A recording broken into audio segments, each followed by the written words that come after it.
कविता क्रमांक 3 फुलपाखरू. काल आपण कबूतर आणि मुंगी पाहिली. मी तुम्हाला दररोज लेसन, कविता, त्याचे स्पष्टीकरण आणि त्याच्या खालचा स्वाध्याय दररोज देणार. तुम्ही दररोज पाहत जा आणि वहीमध्ये लिहून घेत जा. आजची कविता आहे फुलपाखरू. फुलपाखरू छान किती दिसते फुलपाखरू, या वेलींवर फुलाबरोबर गोड किती हसते फुलपाखरू.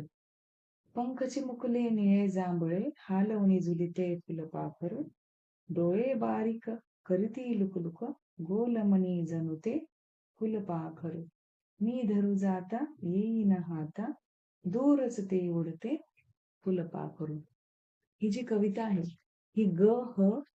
पाटील यांची आहे. या कवितेमध्ये त्यांनी सांगितले आहे की कवीला या फुलांवर बसले जे फुलपाखरू खूप सुंदर दिसत आहे असे सांगतात. त्यांचे रंगीबेरंगी आणि चमकदार पंख मनाला आनंद देत आहेत. ते फुलांभोवती हलकेच उडत असते. त्यांचे जे डोळे आहेत ते कसे आहेत, छोटे छोटे मण्यांसारखे आहेत पण चमकदार आहेत. कवी त्यांना पकडण्याचा प्रयत्न करतोय पण फुलपाखरू पटकन दूर उडून जाते, हातात येत नाही. या कवितेतून फुलपाखराचे सौंदर्य आणि त्याची जी चपळता आहे हे सुंदररित्या या कवितेतून ग.ह. पाटील यांनी व्यक्त केली आहे. तर ही जी कविता आहे या कवितेचे शब्दार्थ पाहू. चिमुकले लिटिल वन्स, झुलते स्विंगिंग, लुक लुक म्हणजे डोळ्यांचे जे रिफ्लेक्ट लाईट्स त्याच्या डोळ्यांचे जे असतात त्याचं सांगितले. फुलपाखरू म्हणजे बटरफ्लाय. समजले?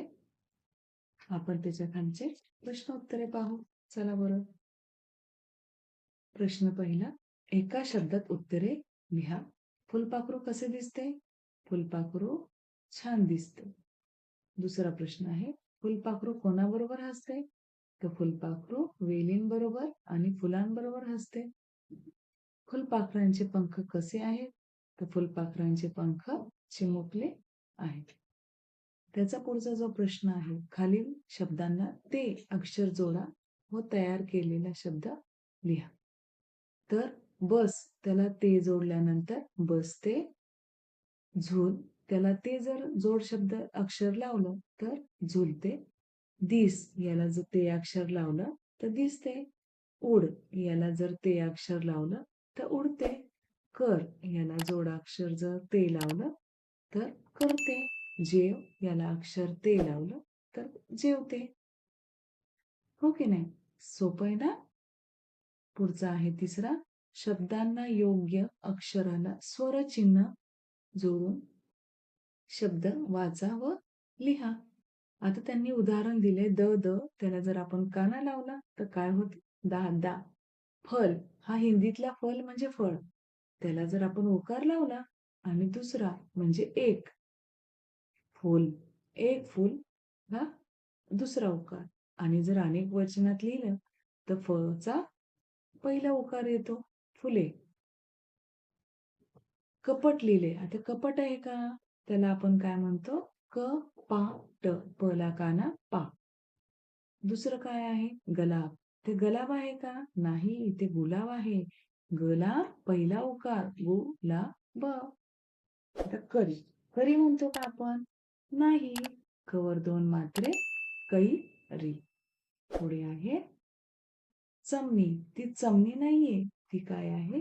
चिमणी. चला पहिली वेलांटी चिमणी. रमल तो काय आहे? रुमाल. रला दुसरा उकार रुमाल. पतंग. पतंग नाही, पतंग. तवर अनुस्वार तंग, पतंग. तर शेजारी वरच्या बाजूला आहे झड. झड नाही, झड नाही, झला काना झाड. कळी. कळी म्हणजे फुलाची कळी. तर ही काय दिसते आपल्याला? केळी. कवर एक मात्रा केळी. पुढे आहे बट. बट आहे का? नाही. बट म्हणजे केसांची बट दिसते का चेहऱ्यावरच्या? नाही. ही आहे बॅट, लाकडी फळी. बवर अर्धचंद्र, बॅट. अशा प्रकारे तुम्ही खूप काही शब्द लिहू शकतात. आजची जी कविता आहे फुलपाखरू ही तुम्हाला समजली असेल. त्याच्यावरचं मी स्पष्टीकरण पण सांगितले. प्रश्नांची उत्तरे पण झाली. चला वही काढा आणि धड्याखालचं स्वाध्याय लिहून घ्या. अजून असे अनेक शब्द आहेत ते तुम्ही स्वतःहून तयार करा. म्हणजे तुम्हाला व्यवस्थित अक्षरांपासून शब्द तयार करता येतील. शब्दांपासून वाक्य तयार करता येतील. जसे तुम्ही बोलतात तसेच तुम्ही लिहिणार. ठीक आहे? धन्यवाद.